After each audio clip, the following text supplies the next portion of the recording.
Hi, everyone. So I'm going to do something I have not done before, which is kind of a review part two. I posted a few weeks ago my review of Megan Basham's lightning rod book, Shepherds for Sale. If you haven't seen that review, you can watch that for my initial reaction to this book. And the reason I wanted to do a part two, partly because this book is such an important kind of cultural moment, a cultural signifier of like deeper things going on. So it deserves maybe some more thought and reaction. But also, I wanted to do a second review of sorts because I'm kind of revising my original opinion of the book, and I wanted to unpack that in this video. And particularly, I'm doing this for like kind of curious, good faith, well-intentioned like onlookers who are just trying to think through the cultural issues that this book is dredging up, or maybe people who have read it and have their own complicated reactions to it. Or I'm going to say more about this at the end, but I'm really not doing this book. I'm not trying to, in this video, like persuade any of the kind of hardline apologists for this book. That's not really what I'm trying to do. So if that's you and you're watching this, I guess feel free to comment away, but I'm not gonna engage in that kind of argumentation. I'm really trying to keep this conversation like thoughtful and in good faith, and so I'm making this for people who are really trying to sort out their own thoughts. And so I'm going to walk through kind of my own ongoing thoughts in reaction to this book. But anyways, this is a little bit of a preamble, but let me frame up what I'm going to do with this video, because as I said in my original review, I read this book really in a trying to have a posture of like, I want to see what this book is about, and like just really on its own merits, and I wanted to react to the book on its own merits as much as possible. And so I stayed away from, as much as possible, other reactions that were already coming out. So I didn't read any reviews, I didn't watch any other YouTube commentary on this book. I really tried to insulate myself from all of that when I read the book initially. And so my original review captured my real reaction to the book, without any, as much as possible, without any of those other influences. It's impossible, in our social media, internet age, it's impossible to totally insulate yourself from all of that other stuff. But I did as much as I could because I wanted to react really to what she was arguing in the book. So that's what my original video review, you can watch that if you haven't seen it yet. That's what my original review captured, was my genuine reaction to it. Now, since I posted that, I have done a lot more research, because I wanted to see what other people were saying about the book. I had some questions, like, this is what this video is going to be. I'll get into some of this. I had some questions about the veracity of some of the claims, and especially some of the ways that she characterized some voices, some thinkers.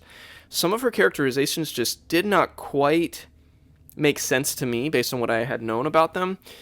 And so I did some more research, and woof, I learned some discouraging things. And so just to kind of put this out there at the beginning of this video, one of the conclusions I came to in my original review was that one of the merits of the book was the writing style, and I thought the journalism was pretty good. I am coming to seriously question that second point that I just made. I'm coming to seriously question whether the journalism is actually good in this book.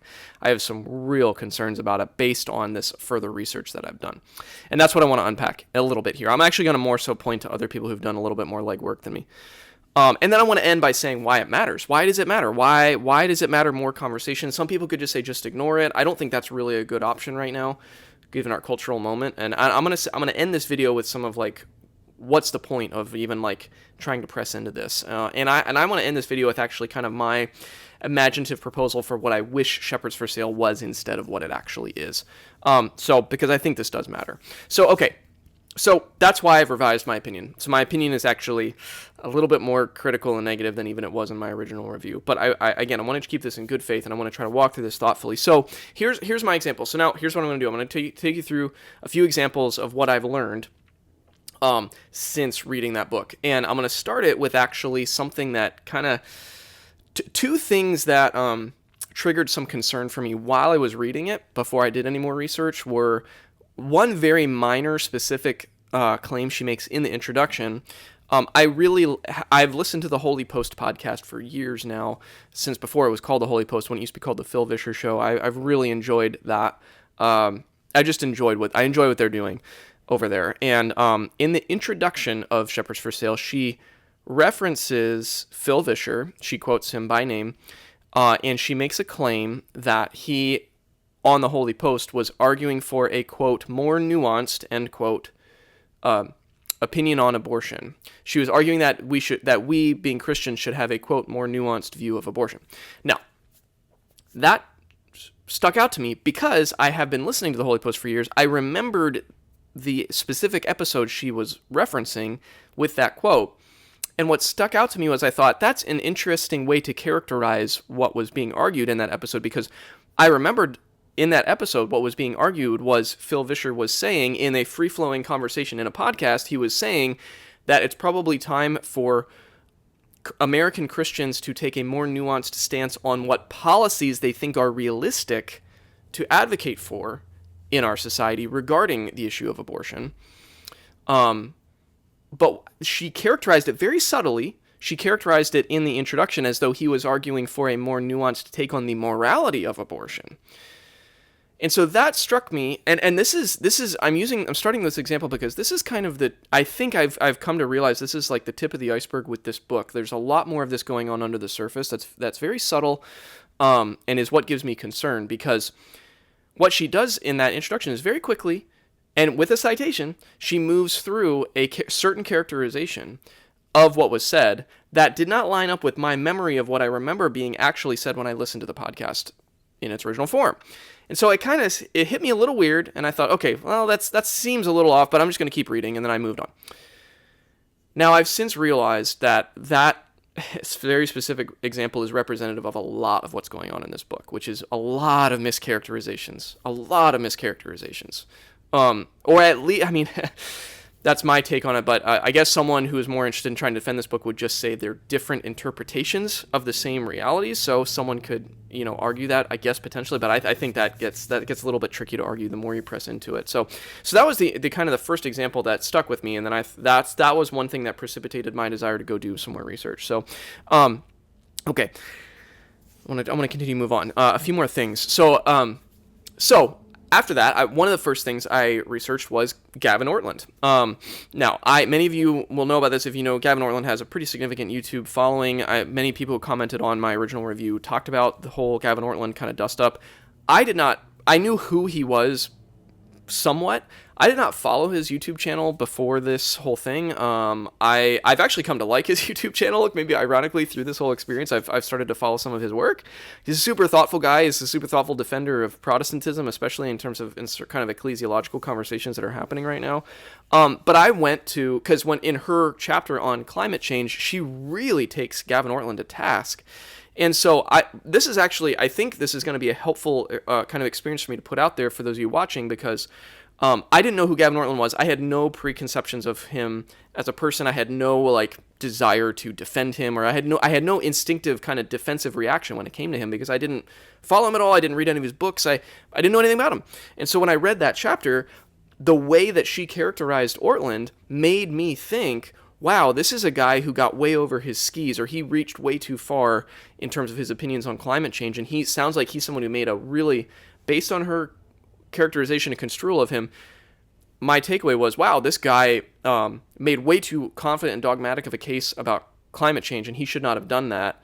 And maybe this is a good corrective for, thinkers, leaders, pastors like him to kind of rein themselves in a little bit. And so one of my conclusions in my review was that I think that one of the phenomena she's responding to, and I still stand by this, I still think there's something here, but I think one of the phenomena she's responding to is this guru mentality of evangelical, low church, casual pastors who maybe position themselves as experts in too many areas of social and cultural thinking in life, and they become kind of these guru figures that touch too many areas of life that really pastors should be much more constrained. I talked about that in my review, but her characterization of Ortlund was one ingredient that gave me that that concern, or it gave me kind of that conclusion.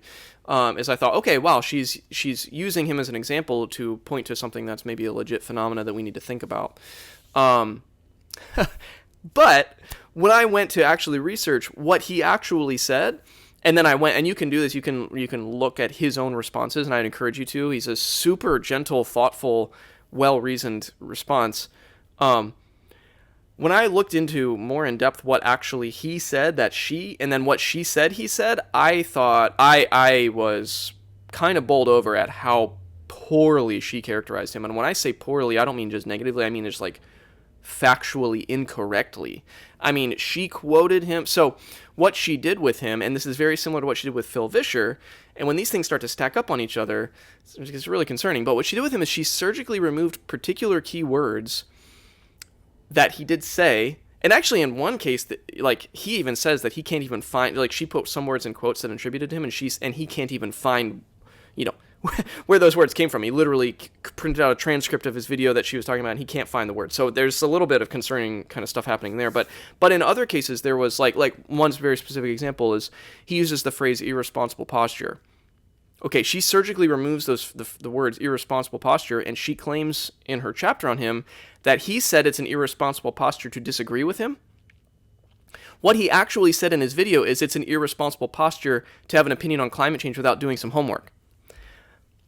That is a significant and wildly inaccurate characterization. And this is beyond just kind of like, oh, well, that's your interpretation. This is like a matter of what was said versus what wasn't said. And then, in my opinion, this is a serious, like, journalistic malpractice issue. Where, like, she surgically removes a couple words and says they're about something that they were not actually about in the original context. This is just not good.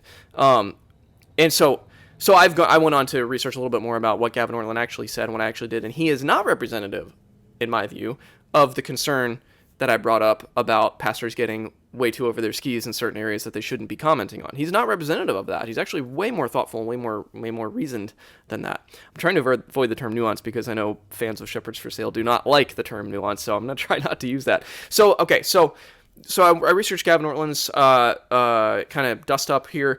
I also found that Neil Shenvi, who's not someone I've known of him, I've not followed him too much, but I generally appreciate him. He's quite conservative person, and he's very critical of things like critical race theory, especially.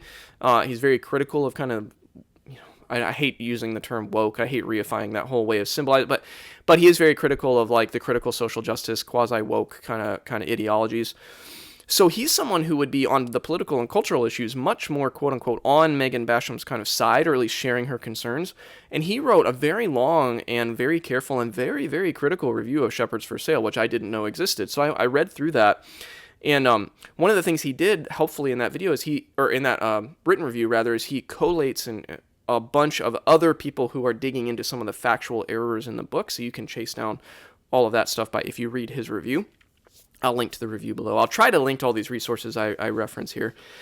And so there's two things I want to bring out. He goes through more in depth, and I think he does a pretty good job. But there's two things I want to bring out that, again, more things I learned through Neil Shenvi's work that, again, started to elevate my concerns about the journalism in this book. So there's one specific factual... Well, there's multiple factual issues that have come out. But there's one very specific one that, as I think, is concerning as it relates to the overall argument she's trying to portray in this book. And there's a guy by the name of John Reasoner who did a little bit of legwork with some of the citations as it relates to some of the statistical issues that Basham points to. And so in the chapter on immigration, she cites a statistic that she cites a statistic that says that illegal immigrants from a certain short time period were responsible for over 33,000 deaths in America. So, like, homicides, deaths. John Reasoner dug into that specific citation and that specific statistic and found at least 4 different significant statistical issues with her use of that number. So the report that she cites to get to her conclusion, for example, it was that number of 33,000 was massively overinflated because, for example, it includes the report she cites included arrests that were made way outside of the time frame that she portrayed in the writing. It also included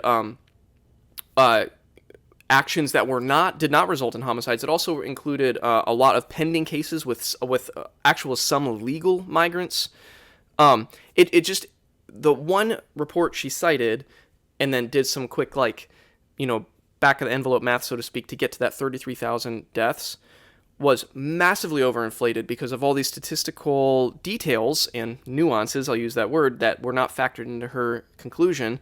And John Reasoner estimates that if you actually, a statistically trained person, or at least a much more careful journalist, would have arrived at, instead of 33,000, like maybe something closer to under 9,000 for the time period that she was talking about. Now, you can still say, and this is going to tip to what I'm going to conclude, there's still something to know about that. Like, it's, if that's the case, that there's 9,000 homicides that are still in some way tangled up with illegal immigration, like, that's a valid data point that should be factored into conversations about reforming our immigration system.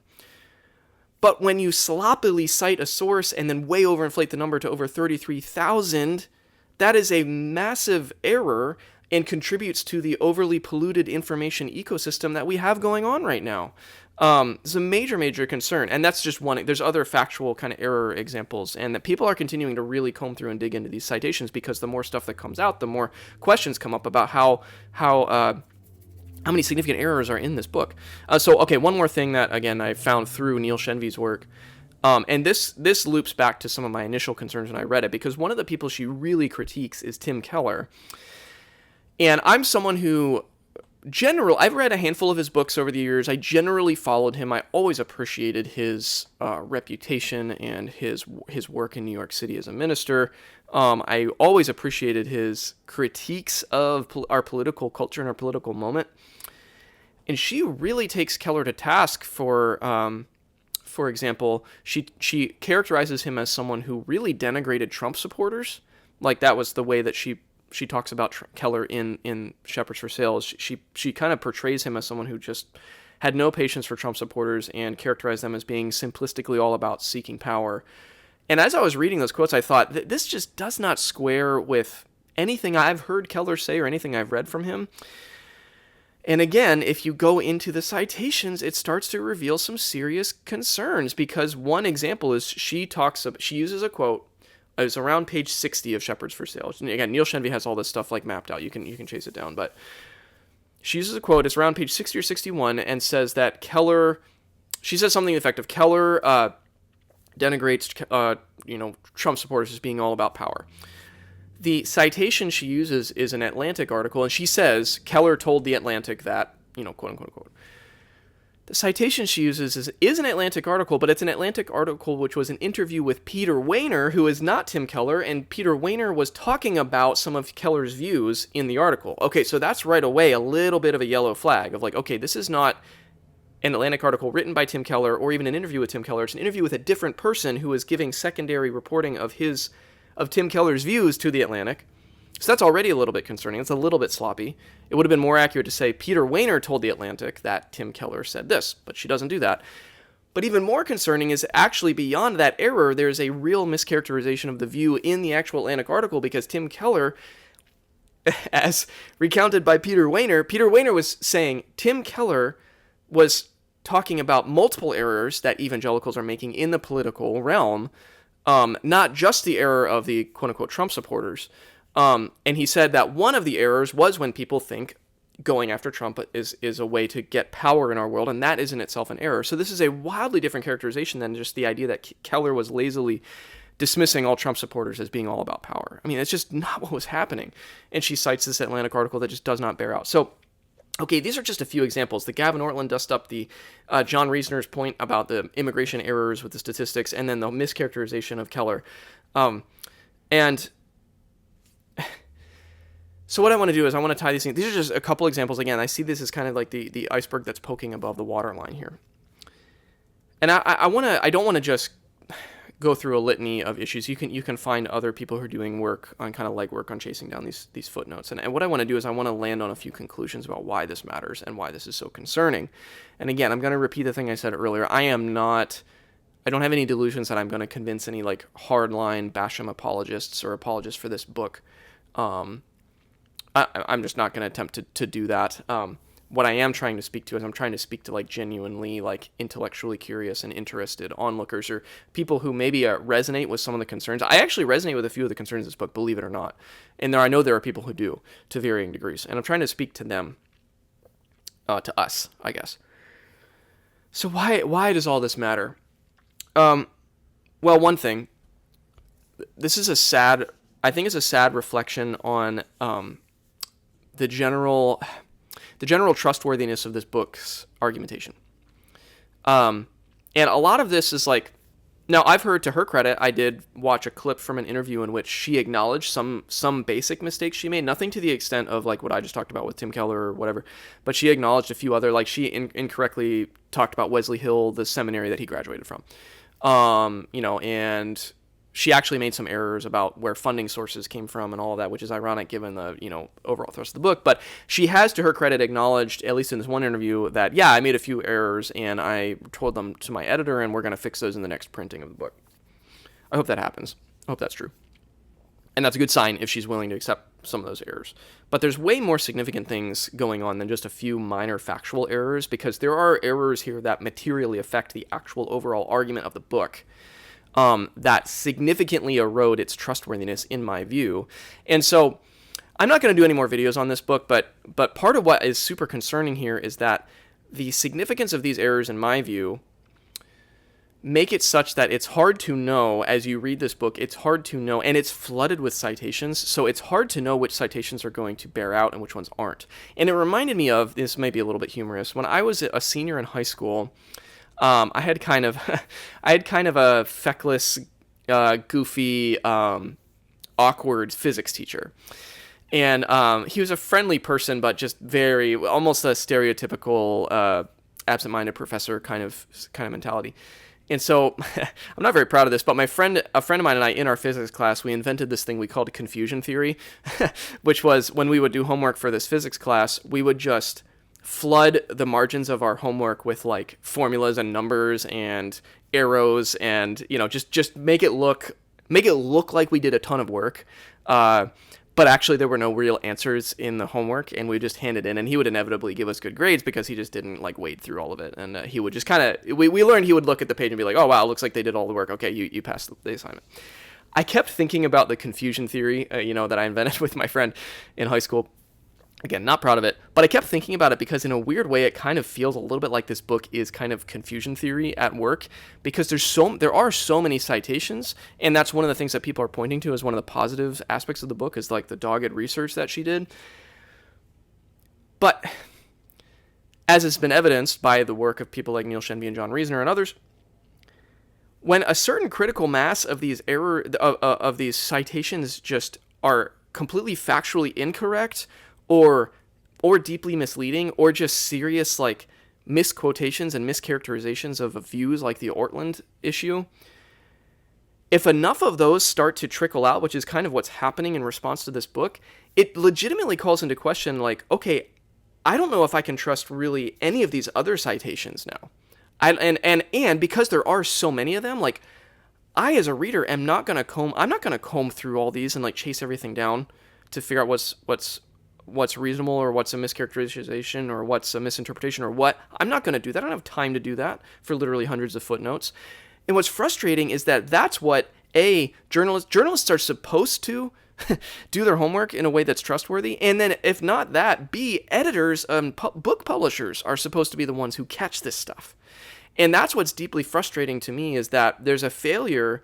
It seems to me that there's a failure on the journalistic side and the publication side and the editing side of this, in protecting this book, or protecting the readers of these books from just this massive amount of errors.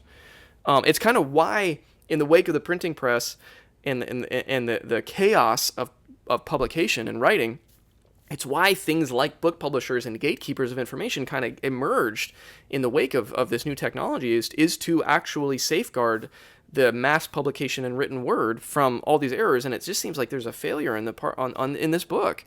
And again, the confusion theory thing at work is just really disheartening, especially given how influential this book is, how many copies it's sold, and how many people are talking about it.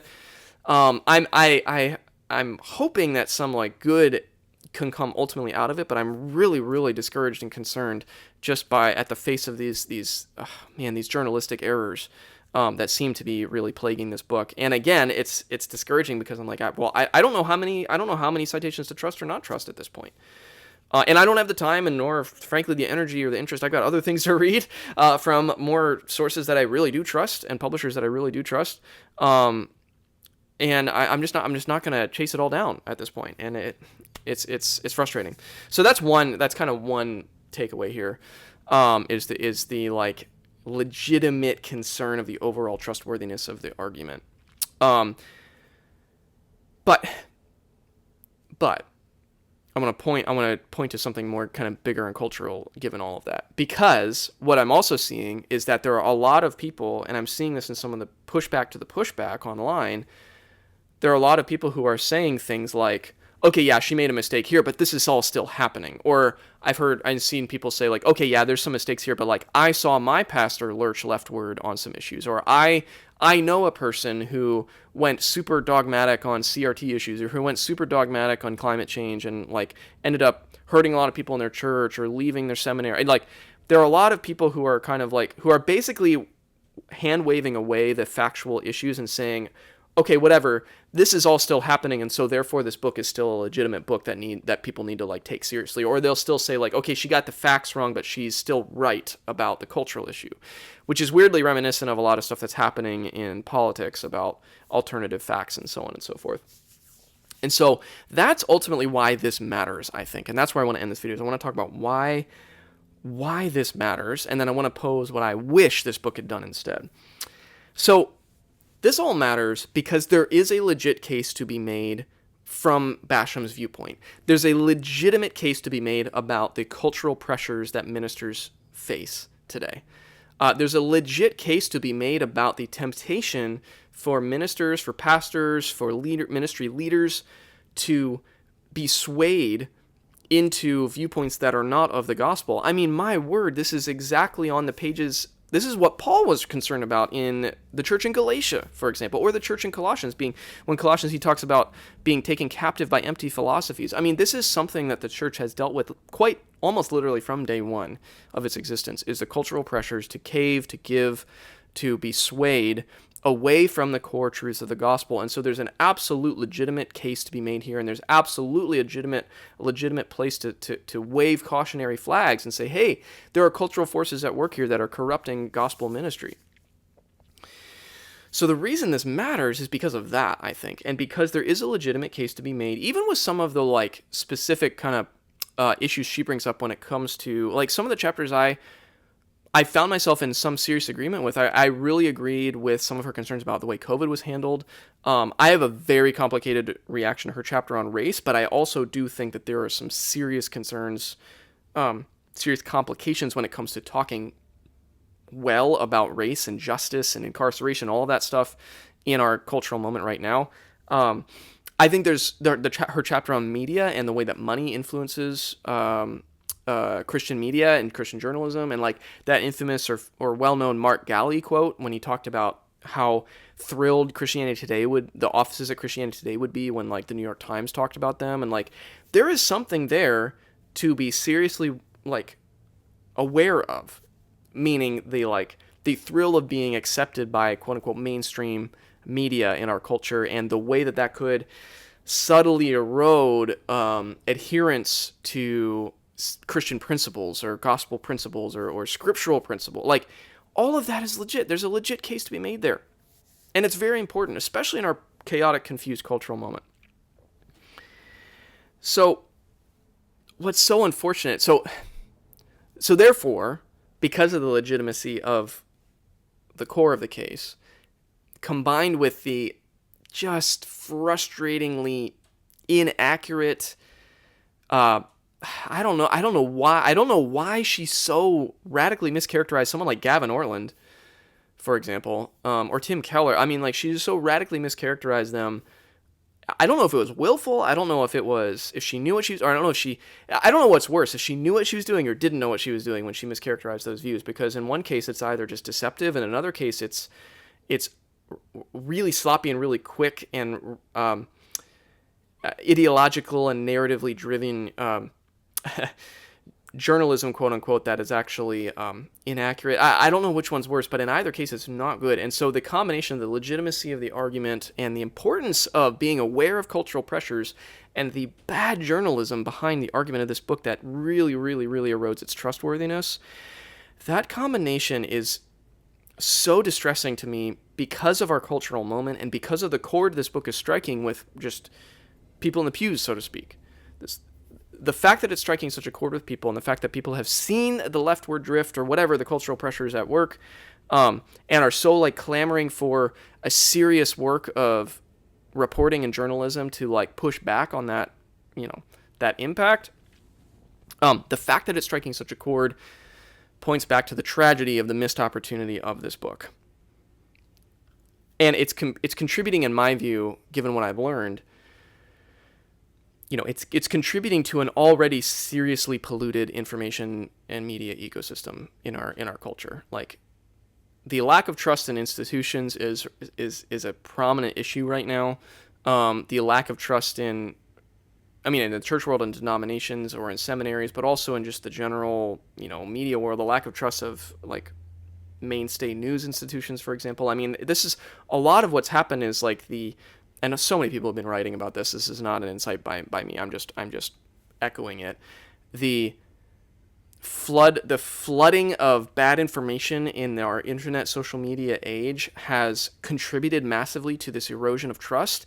And sadly, I think the net effect of this book is only just contributing to that. It's actually flooding us with more information that's causing and driving up more distrust and more people to kind of retreat into their ideological corners where they feel safe or trustworthy. In some cases, some people are retreating into defend this book at all costs. In other cases, people are retreating to tear down this book at all costs. And I'm trying not to be in either of those corners. I'm really trying to work through this in a more thoughtful, sustained way. But my major concern here is that this book is just, rather than being a net positive impact to contribute to trust, it's actually being a net negative impact and contributing to distrust and furthering all the polarization dynamics that we see. And so here's where I'm finally at, and this got longer than I meant, but that's okay. Hopefully this has been helpful. Here's what I want to conclude with is here's what I wish Shepherds for Sale had been. What would have been a better version of Shepherds for Sale? Couple things, if I could hazard a recommendation. As someone who's never written I have published some writing in some academic stuff, but I've never written a book. That said, I do have at least two thoughts about what this book could have been that would have been, in my view, a much better contribution. First of all, the book, I wish it had been much more, set aside all the journalistic, I wish the journalistic reporting had just been more diligent and accurate. Okay, those are not my takeaway thoughts. There's two other broader thoughts I want to bring up here. I wish it would have taken into account the historical moment. I wish it would have been historicized more. And specifically, I really wish that there were more books involved in the research, but even more specifically, I wish it had demonstrated some awareness of the major shifts that happened in American evangelicalism into the Reagan era, 80s and 90s. I'm thinking about someone like Kevin Cruz's work on the impact of big business on evangelical culture, for example. But there's also a lot. Francis Fitzgerald's work on evangelicals, there's so many. George Marsden and Martin Knoll have a great book. I have it somewhere behind me on the shelf here about a collection of essays about kind of the shifting modes of evangelicalism in our culture. But really, like, the major shift in the kind of big business, big corporate era of American culture, and the way, in my view, the way that the evangelical Protestant church unthinkingly, uncritically adopted a lot of principles of big business, free market, again, Reaganomics era thinking. It's not a coincidence that, like, big mega churches exploded and big parachurch movements exploded coming out of the 80s and 90s. It's just not a coincidence that happened for all kinds of cultural, social, and economic reasons. I wish that this book had demonstrated more historical knowledge of our moment and kind of grounded its case. She tries to make an historical moment kind of connection with the Soviet era, Red Scare era kind of America and infiltration of communist infiltration of institutions. But I for reasons I talked about in my review, I just don't think that historical comparison really works very well. But I wish that it had demonstrated a little bit more knowledge of this shift that did happen in more recent decades and how that contributes to the moment we're in, because I think it's very significant. I think if the book had been a little bit more rigorous with its historicization of its own case, it would have been a lot stronger, because I do think there are cultural pressures, and I do think there are funding and financial pressures, and I do think there are kind of media elite appeal pressures to Christian leaders, and I think a lot of that comes out, I would say, I think a significant percentage of that comes out of that Reagan era because of its explosion of business interests and the explosion of the megachurch movement and the seeker-sensitive movement and all these parachurch movements that kind of flourished coming out of that because of all the funding they received out of that era. That really, I think there are a lot of roots in cultural pressures that come from that. And it also, the combination of like the explosion of those movements, but also the weakening of evangelical institutional ties. So like the gradual weakening of denominations to constrain and to hold and to keep pastors in line, for example. I mean, see the whole Mars Hill, Mark Driscoll, Mars Hill fiasco for, a current example of that. Like, I just think that grounding this in a lot more of a historical awareness of those recent factors would have strengthened the case. And so that's the first thing I want to recommend. If Shepherds for Sale had been more about the state of evangelicalism coming out of big business era, Reagan era, for example. Secondly, and this is also a really big one, this is the other thing I wish that this book had done. Building off of that, I wish it had been a complete narrative of the pressures that Christian leaders are facing today, by which I mean, simply put, both right and left. So she is doggedly focused on the leftward drift. This book would have been much stronger if it was a complete picture of also how the rightward pressures, exist. And there are a ton of examples of that. And there's also a really interesting irony here in like the amount of money this book is making and the amount of like high profile kind of interviews that she's had access to in super right-wing circles. And there's just an irony to say, like, can we not acknowledge that there are pressures on the right as well as on the left? Like, if there are pressures on the left in sort of the New York Times style, like appeal to kind of leftist thinking to try to get, accolades in that area of our culture, there are absolutely pressures to go in the opposite direction to appeal to rightward and hard right-leaning, the elites of that side of the culture, for example, the moneyed interests on that side of the culture. I mean, there's 100% pressures. I've seen it in pastors that I have connections to, distant connections to at least. I've seen those pressures exist, and it's very real, just as it can be very real to go into the left. So if this book had taken all those things into account, here is how, season each example of a leftward push with a rightward push. Like, here's how these things both take into account today. This could have been, Shepherds for Sale could have been a much stronger case if the journalism was way more exacting and careful, and not just flooded in that kind of confusing citations galore, all internet articles galore that don't always, bear out the numbers and statistics or the quotes that she's using. If that had been fixed, if it had been historicized more into kind of a recent cultural moment, in my opinion, the Reagan era would have been a really good place to start, as opposed to the 30s and 40s Red Scare, 50s Red Scare era. She'd started there, and ostensibly the book's about moneyed interests. I mean, start in the Reagan era and talk about the changes in kind of funding policies and the explosion of business and all of that. Start there, ground your history there, talk about the shifts that happen in evangelicalism that kind of loosened institutional ties, and then make a holistic case about here's how this might be flowering in both leftward and rightward directions. Here are the pressures that ministry leaders are facing online, in written form, whatever, and here's why that's bad for the witness of the church in our time. It is bad. It's bad on the left and it's bad on the right, and it's really concerning because of the erosion of trust. And it's also, I mean, from my view, it's very concerning because of the witness of the gospel. It's being really, really, really polluted by all of this stuff, and so major missed opportunity when it comes to this book, in my opinion. I mean, I think the misrepresentations alone. I mean, I wonder if there's a possible libel slander suit in the works because of some of the just way. I mean, my goodness, if I was like one of Tim Keller's family members, for example, I would be seriously thinking about trying to raise, maybe even take legal action. I don't know. Like, it's really not good. So, I mean, that alone is really, really frustrating. And man, if there was a second edition that seriously cleaned up some of this stuff, that would be great. I'm not sure that's going to happen. But anyways, yeah, a book that was historicized, that fixed these errors, and it was a more complete narrative of our cultural time, I think that would make a massive difference. But what do I know? I'm just a guy with a YouTube channel. So that's my part 2, my follow-up to this book. I'm going to leave this book alone at this point. I'm not going to keep talking about it, I don't think. I am thinking about doing a video on historicizing and analyzing and identifying fundamentalism in our time, some of the kind of markers of it that I've learned in my study. I think that might be helpful. That kind of does come out of what I see happening in this book and the movement around it. But I'm going to essentially leave this book alone at this point. I've said my piece. I've landed on my opinion of it. And I hope if you're watching this, I hope if you're one of those good faith kind of curious onlookers, if you're someone who read the book and resonated with some of it but have questions about it or whatever, I hope this was helpful to you, and I hope, if nothing else, I can point you to resources to really gain a little bit more of a holistic, sound kind of opinion of what is going on in this book. But as always, thank you for taking some time to watch.